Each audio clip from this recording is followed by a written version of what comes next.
Iaraba tompolahy mankasitraka tompovavy. Androany no tena azo lazaina fa andro lehibe ho amin'ny fitsanganan'izao fanjakana ao anatin'ity rejima Rajoelina tapany faharoa ity. Manino isika no teny hoe tapany faharoa satria raisitsika ho tapany voalohany ny 5 taona tamin'ny tetezamita. Ka na heverina ara fa fanjakana izay nisy fifamindram-pahefana ara-pifidianana ara-demokratika tamin'ny 28 volana janoary 2024 dia raisitsika ihany hoe tapany faharoa ity. Fa teo aloha izany tetezamita fa hafa ny hoe fifidianana tamin'ny 28. Andro lehibe io isika satria amin'ny 9 janoary 2024 tahaka izao raha toa ka tsy misy ny fiovana ary raha mazava fo manana fisainana mpitondra fanjakana ara-dalàna ary mieritreritra fa hisy fifamindram-pahefana ary hisy fifandimbiasam-pahefana ara-demokratika eto Madagasikara dia tokony hisy ny fifidianana ary hisy filoham-pirenena vaovao indray hiatrika ny 5 taona manaraka araka ny voatondro ny lalam-pandroenana. Maro isika efa nitondra fandalinana ny amin'ny hoe faminao vatsonia teo amin'ny filoha teo aloha sy ny filoha vaovao niditra ny 29 ny volana janoary. Fa androany isika dia ahatsiaro ny investiture na ny fianianana teny amin'ny kianjabe Mahamasina nataon'ny filohan'ny repoblika. Vatany vao vita ny fianianana iny taorianana iny dia nandray ny fahefany avy hatrany ny filoham-pirenena. Tsy iverenantsika intsony ny hoe inona ny vita, inona ny tsy vita ary hoe nanahoana ny fomba ny tantanana ny firenena tao anatin'izay efa-taona izay, fa ny rehetra isan-tokantrano dia afaka mamaly an'izany. Tsy ilaina fandalinana lalina izany ary tsy hitondrana lafim-panadihadiana sy hitondrana ohatra samihafa satria ny isan-tokantrano isika araka ny nambara teo aloha dia afaka mitondra izany fandalinana izany amin'ny zavatra iainany isan'andro isan'andro. Fa ny hitondrantsika fandalinana dia ny amin'ny fihetsiky ny fitondram-panjakana. Fitondram-panjakana izay diso fantatry ny rehetra fa tia fety. Fitondram-panjakana izay diso fantatry ny rehetra fa manankina ny fitantanana ny firenena amin'ny alalan'ny Facebook. Ny fitondram-panjakana izay fantatry ny rehetra fa saika nahazo solona anarana amin'ny alalan'ny hoe dedaka hoerahoera. Ka raha ohatra ka mijery amin'ity efa-taona ity isika dia ohatran'ny hafahafa be ihany mahita ny fomba fiainan'ilay fitondram-panjakana izay tsy dia tena mametraka ho zava-dehibe ilay nahatratsarana izay efa-taona tantarana firenena izay amin'ny alalan'ny Andry Rajoelina. Aniversera tsotra aza moa hanaovana fisesehoana ary hanaovana fifampiarabana tsy fankahitana eny anivon'ny tambajotra sosialy ho an'ny filoham-pirenena. Maika fa hoe tody ao anatin'ny fahefa-taona ny tantarany amin'ny firenena dia mba samy niandry ny rehetra ny hoe aiza ho aiza mety ho fankasitrahana fanohanana ho an'ny mpomba azy izany filoham-pirenena izany. Kinanjo inona andreo tsy misy na dia resaka fanehoana amin'ny alalan'izay mety ho fanambarana conférence de presse ohatra nataony teo anivon'ny vovonana misy azy. Tsy misy ihany koa ho an'ireo antoko politika izay miara-dia aminy amin'izao fotoana izao mety ho fanambarana ny amin'ny hoe tody amina efa-taona isika ary hiatrika indray ny 5 taona famaranana ity mandahan'Andriamatoa Rajoelina ity. Na amin'ny lalafin'ny fifampitondrana ny maha-olona fotsiny aza eo anivon'ny mpiara-miasa eny anivon'ny lapa na any amin'ireo androm-panjakana samihafa ka mba nieritreretana ny aminy hoe ndeha mba hifampirary soa ao anatin'izay hoe fahatratrarana ny efa-taona izay. Midika ho zava-dehibe manko izany satria ahafahana manao diantana.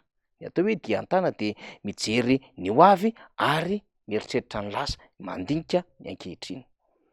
Tsy afaka manao diantana ny mpitondra fanjakana, ny mpiara-dia aminy sy ireo mpiara-miombina antoka aminy anatin'izao fitantanana ny firenena izao satria ny vokatra tiana ho resahana aderadera eo amin'ny lafiny serasera mihitsy no tsy misy. Mba tsy ilazana ny aminy hoe tsy nahomby ny vokatra satria efa niresahantsika omaly izany tao anatin'ny fandarina izany malaza ny 28 volana janoary. Fa androany fotsiny tsika dia te-hampatsany ny aminy hoe mahatsapa-tena izany io fitondram-panjakana io. Matoa mangingina tsy miresaka ilay 4 taona. Matoa ihany koa tsy nahavita nanao serasera communication mitanisa izay 4 taona izay. 100 andro tsaroany rehetra tsara taorian'ny 2022 dia nisy ny fihaonana teny amin'ny Palais des Sports nanambarana izany 100 andro izay nitondran'ny firenena. Maika moa fahefa aty amin'ny faefatra taonany de heverina fa tsara ny mba hitondrana an'izay tombana zay, indrindra ihany koa fa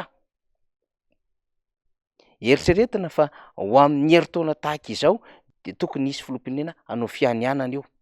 Ny tsy fantatra de hoe i Andry Rajoelina sa filoham-pirenena hafa no hanao fianianana eo.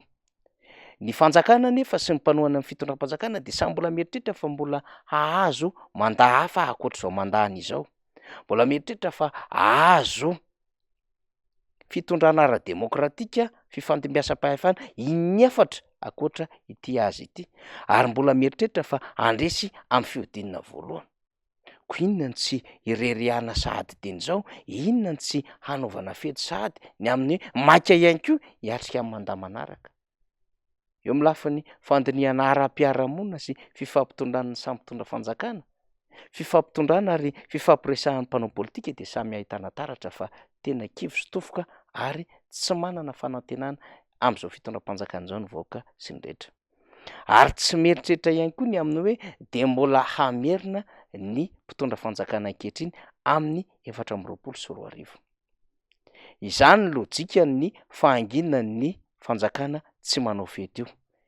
Izany ny lôjika ny fitondram-panjakana sy ny mpanohana azy tsy mahavita akory na de mirary soa an'ilay filoham-pirenena ary eny anivon'ny aina aman-jery samihafa. Izany ny lôjika ny mpiaraka ao anatin'ny antoko manohana ny fitondram-panjakana marisarisa amin'ny fomba fanehoan-kevitra rehefa misy ny adevitra ka betsaka no mitsikara izao fanjakana izao ka tsy mahavita miaro.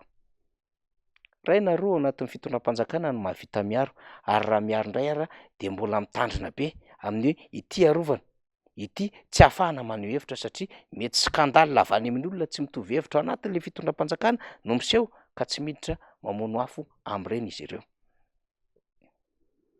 Tranga tsy fahita tao anatin'izay efa taona izay satria moa efa nizarina midedaka sy noherohery Madagasikara ka saika niandry an'izany ka heverina tsy ho tsiny ary heverina tsy anisan'ny mety ho fanondroana molotra antsika no mitanisa izany satria diso haitsika loatra ny fomba fiasa na pratika an'ilay fitondram-panjakana ka no tairitsika tao anatin'ity fandarina izany malaza ity. Fa ny zavatra rehetra misy fetrany ary ny lalao ihany koa misy farany.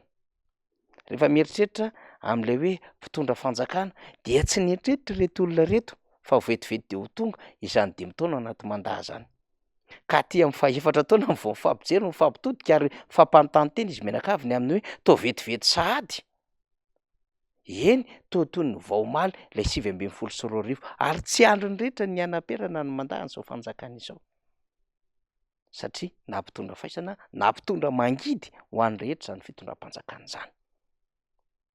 Aty amin'ny faefatra taona handihy amin'ny 15 taonany amin'ny alalan'le volana vitsivitsy sisa zara raha misy valona 7 volana hitondran'ireto olona reto vao mikofokofoka ndeha hiasa izy menakavy. De hitantsika tao anatin'ny filan-kevitry ny minisitra ny amin'ny hoe ndeha hanao lalana tsisy mpanontany intsony amin'ny alalan'ireo mpandraharaha zay mamaly amin'ny alalan'ny appel d'offre na ny fomba fitondrana ny tsenam-barim-panjakana. De naka fanapahan-kevitra ny amin'ny hoe hatao ny hisiny zay hoe autorisation d'engagement préalable izay mba ahafahana manome aingana ireo asa eo anivon'ny ministera amin'ireo lalana zay mampifandray eny anivon'ny faritany na route nationale secondaire sy ny sisa. Mahendo manjo, mahem-bondrona ary tsy maintsy miezaka miseho eo mason'ny vahoaka malagasy miasa an'ilay fanjakana. Ary zany ihany koa no mbola hireriana tao anatin'ny filan-kevitry ny minisitra ao anatin'ny vanim-potoana, fotoana, volana, andro tsy hinanan'ny vahoaka malagasy sakafo ary mampahoraka ny amin'ny hoe fivarotan-janaka, fanomezan-janaka aman'olona sy ny fametrahana an'le hoe misy mihinana fakan-javatra sy ny amin'ny hoe efa miseho ny kere ary ananina ary tsy misy asa taon'ny dahalo maivoka ny olona any ambanivohitra sy ny sisa sy ny sisa. De mbola mahoraka ihany ny amin'ny hoe hamonjy fivoriana lehibe any Dakar amin'ny filohan'ny Repoblika amin'ny matompon-daka azy amin'ny fanjarian-tsakafo.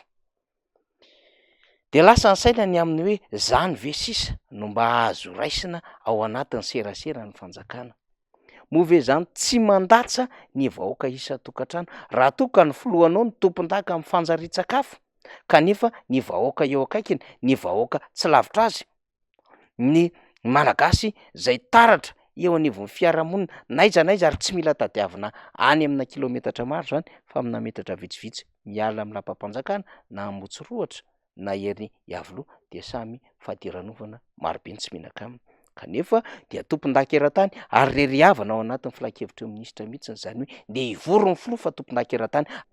Eny samy manana ny fomba fijery moa ny sehatra avolenta fa ho an'ny eto an-toerana de iainana isan'andro ny tsy fisian'ny sakafo, iainana isan'andro ny tsy fananana asa, tsy fananam-bola ary ambanin'ny $1 ny vola miditry ny isan-tokantrano am'izao fotoana izao.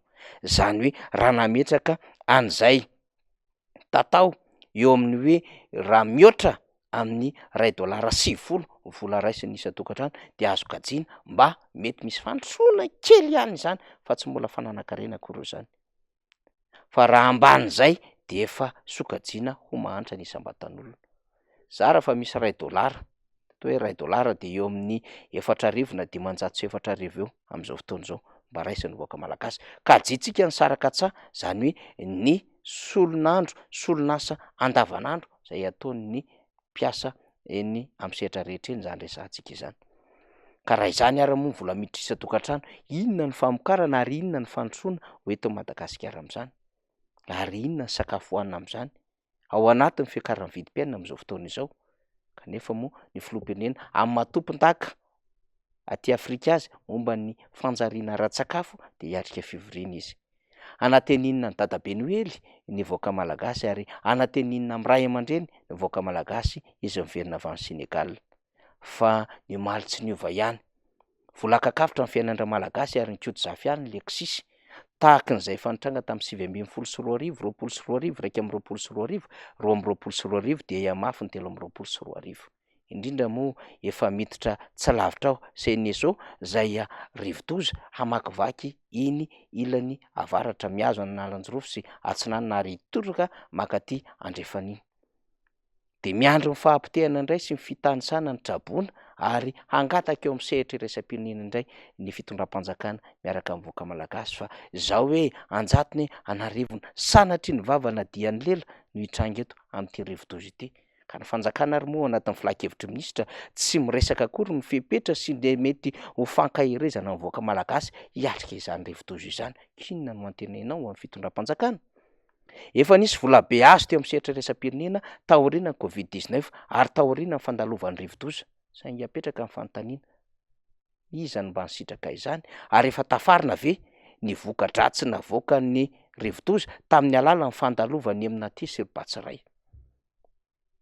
Angamba tsy nivaliny satria hatramin'izao any Atsimo Atsinanana any de mbola betsaka no mitaraina ny am'izany. Fa am'izao efa taona nipetrahan'ny filohan'ny repoblika ny tantanina ny firenena izao de samy tsakotsako ny rehetra.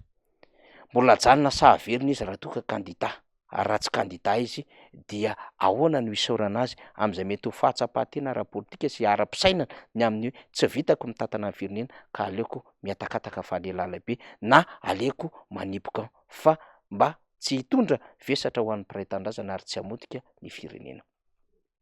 Ny endry mody voky ary ny olona tiana no anarina, ka raha mbola azo anarina de zay no ampitahantsika ny hafatra tahaka izao mba tsy ho potika be ny firenena na de efa potika tanteraka aza am'izao fotoana izao. Zany zava-misy, zany malaza. Makasitraka tompoko lahy, makatela tompoko vavy.